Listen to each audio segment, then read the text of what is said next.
ఓం గం గణపతయే నమః. ఓం విశ్వక్సేనాయ నమః. మనము ఈ 95వ రోజున శ్రీ నృసింహ పురాణంలో భారద్వాజ మహర్షి సూత మహామునిని ప్రశ్నించడం, సహస్రానేకుడినేటువంటి రాజు యొక్క వృత్తాంతముల గురించి అంత సూతుల వారు ఆ సహస్రానేకుడినేటువంటి రాజు యొక్క రాజ్యమునకు భృగు మహర్షి ఈ విధంగా వచ్చి మార్కండేయ మహర్షిని ప్రేరేపించి ఆ రాజు యొక్క కోరిక మీదట శ్రీహరి అవతారముల యొక్క మహిమ మరియు నృసింహస్వామి వారి యొక్క పూజా విధానము, భక్తి, వాటి యొక్క మహత్యముల యొక్క సంపూర్ణ వివరములు ఏ విధంగా ఈ నృసింహ పురాణం అనేటువంటి పురాణము ద్వారా తెలియజేశారు మార్కండేయ మహర్షి అనేటువంటి అంశములను మనం నిత్యము కూడా తెలుసుకుంటున్నాం. మనము ఇంత క్రితం రోజున ఆ బ్రహ్మదేవుడు చేసినటువంటి ఆ విష్ణు భగవాన్ యొక్క స్తోత్రములను తెలుసుకున్నాం.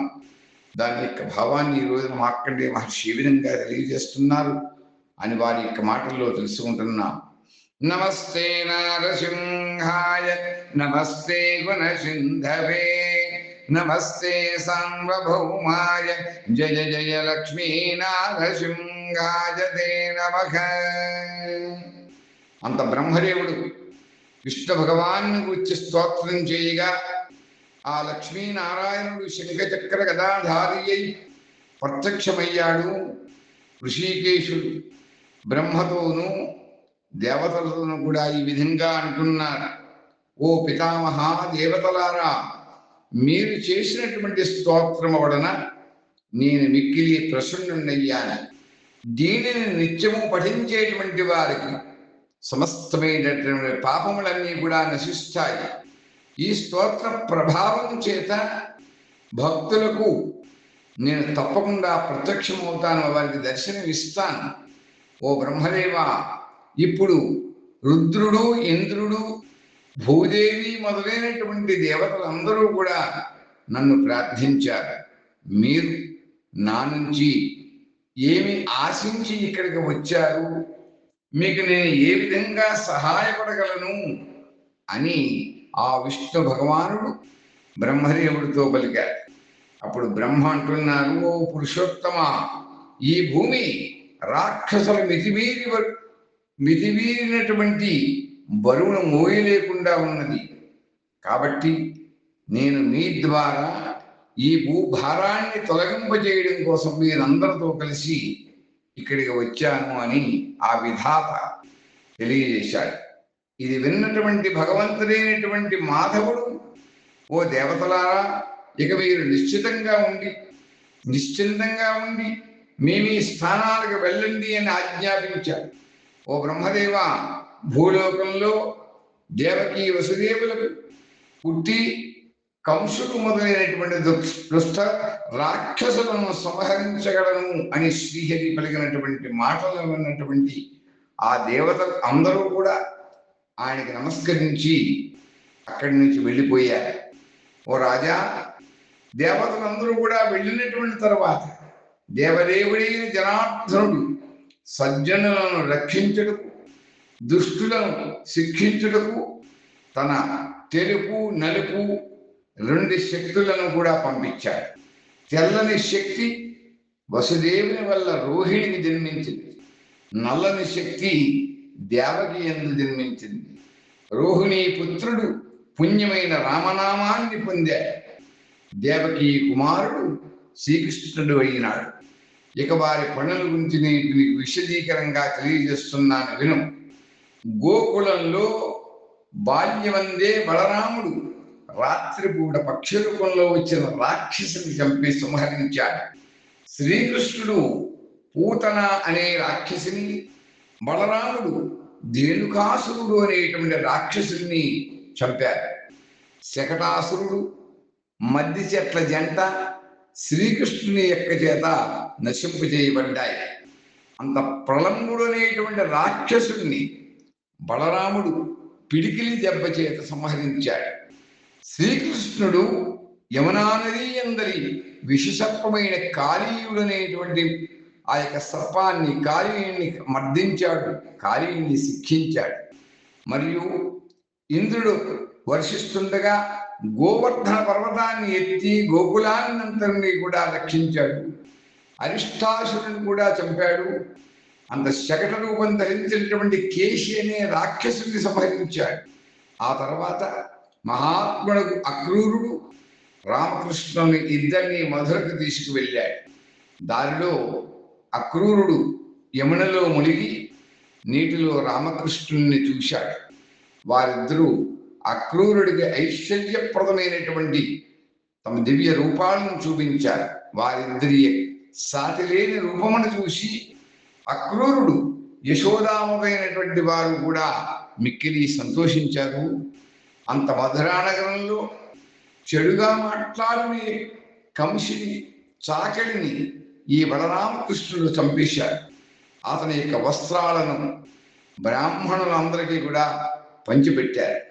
పూలమాలలు కట్టేటువంటి వాడు భక్తి శ్రద్ధలతో వారిని పూలతో పూజించాడు. తర్వాత ఆ పూలమాలలు అమ్మేటువంటి వాడికి యథాశక్తిగా వరాలిచ్చి ఆ బలరామకృష్ణుడు రాజమార్గంలో వెడుతూ కుబ్జ చేత పూజించబడ్డారు.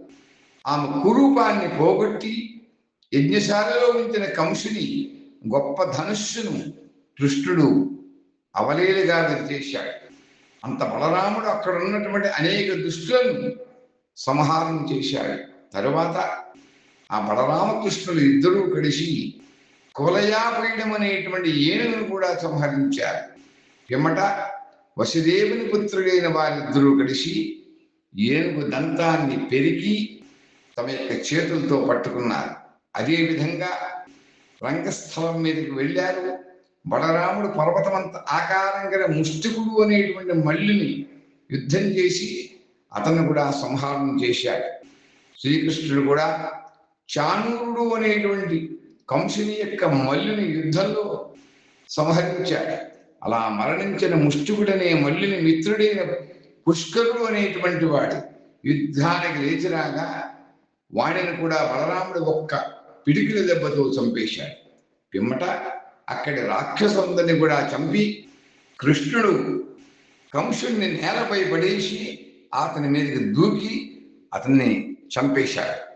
కంసుడు మరణించిన తర్వాత బలవంతుడు పరాక్రమవంతుడైన అతని యొక్క సోదరుడు సునాభుడు అనేటువంటి వాడు మిక్కిలి కోపంతో యుద్ధానికి లేచాడు. అతన్ని కూడా త్వరగా చంపి యమపురికి పంపించాడు బలరాముడు. తర్వాత యదువంశీయులందరితో కలిసి అన్నదమ్ములిద్దరూ కూడా మిక్కిలి సంతోషించారు.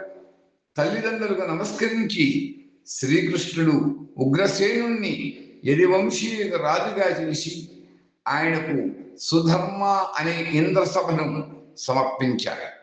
బలరామకృష్ణులు ఇద్దరు కూడా విద్యలన్నీ తెలిసిన వారైన సాందీపుడి నుండి ధనుర్విద్యను సంపాదించారు. గురు దక్షిణకై పంచజనుడు అనేటువంటి రాక్షసుడిని సంహారం చేసి యముని జయించి చాలా కాలం క్రితం చనిపోయిన గురువు యొక్క పుత్రుని తెచ్చి అతన్ని గురుదక్షిణగా వారిద్దరూ కూడా సమర్పించారు. అంతేకాదు అంత బలరాముడు మగధరాలైన జరాసంధుణ్ణి అతని యొక్క సైనికులను దివ్యాస్త్రమైనటువంటి వర్షంతో సంహరించాడు. తర్వాత వారిద్దరూ కూడా సముద్ర మధ్యంలో సుందరమైనటువంటి ద్వారకా నగరాన్ని నిర్మించారు. అందులో మధురలోని జనాలను నివసింపజేశారు. నాశరహితుడైన శ్రీకృష్ణుడు నృగాలుడనేటువంటి వాడిని చంపి ఉపాయం ద్వారా మహాయోధుడైన యవనరాజును భస్మం చేసి ముచుకుందుడికి వరమిచ్చి ద్వారకకు తిరిగి వెళ్ళిపోయాడు.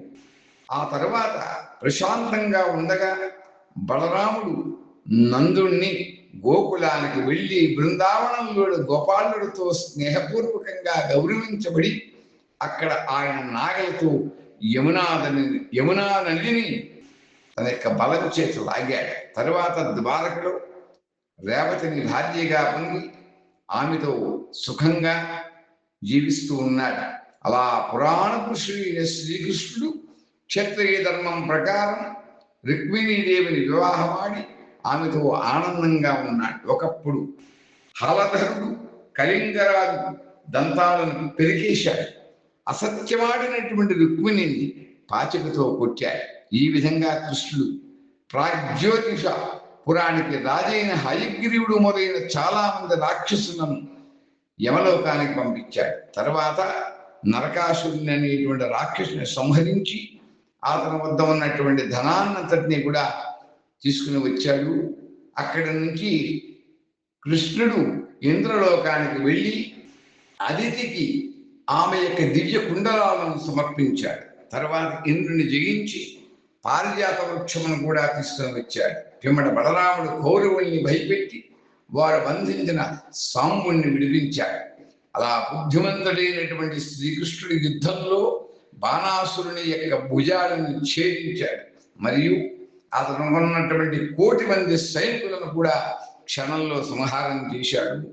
తర్వాత బలరాముడు దేవతకు శత్రువైన ద్వివిరుడు అనేటువంటి వానరుని వధించాడు. ఈ విధంగానే శ్రీకృష్ణుడు అర్జునుడికి సహాయం చేసి అతని ద్వారా దుష్ట క్షత్రియుల్ని చంపించి భూభారం అంతా కూడా మహాభారత యుద్ధం ద్వారా తగ్గించాడు.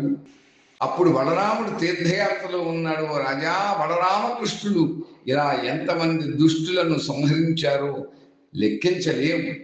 ఈ రీతిగా ఆ సోదరులైనటువంటి ఆ బలరామకృష్ణుడు దుష్టులను సంహరించి ఈ భూభారాన్ని తగ్గించి తిరిగి వైకుంఠానికి వెళ్ళారు. ఇలా రామకృష్ణుల యొక్క దివ్యావతార కథను సంక్షిప్తంగా నీకు తెలియజేశాను అని మార్కండేయ మహర్షి ఆ సహస్రానీకుడు చెప్పినట్లుగా ఈ నృసింహ పురాణం ద్వారా మనకు తెలియబడుతోంది.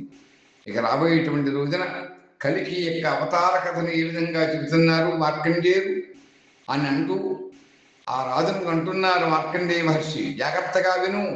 అనంతుడైనటువంటి దేవదేవుడైనటువంటి శ్రీ మహావిష్ణువు యొక్క గొప్ప బలంగల తెలుపు నలుపు శక్తులు భూభారాన్ని తొలగించి మరలా ఆ విష్ణు స్వరూపంలో లీనమయ్యాయి అని తెలియజేశారని తెలియజేస్తూ ఈ రోజున మనం స్వస్తి చెప్పుకుంటున్నాం. నమో బ్రహ్మణ్యదేవాయ గోబ్రాహ్మణ హితాయ జగద్ధితాయ కృష్ణాయ గోవిందాయ నమో నమః. హిరణ్యకశిపుం యస్య కోపాగ్రౌ శలభాజితః సర్వాంతర్వ్యాపినే శ్రీమన్నృసింహాయ దివ్యమంగళమంగళం. జయ జయ లక్ష్మీ నృసింహాయ దివ్యమంగళమంగళం దివ్యమంగళమంగళం. ఓం స్వస్తి ఓం స్వస్తి ఓం స్వస్తి.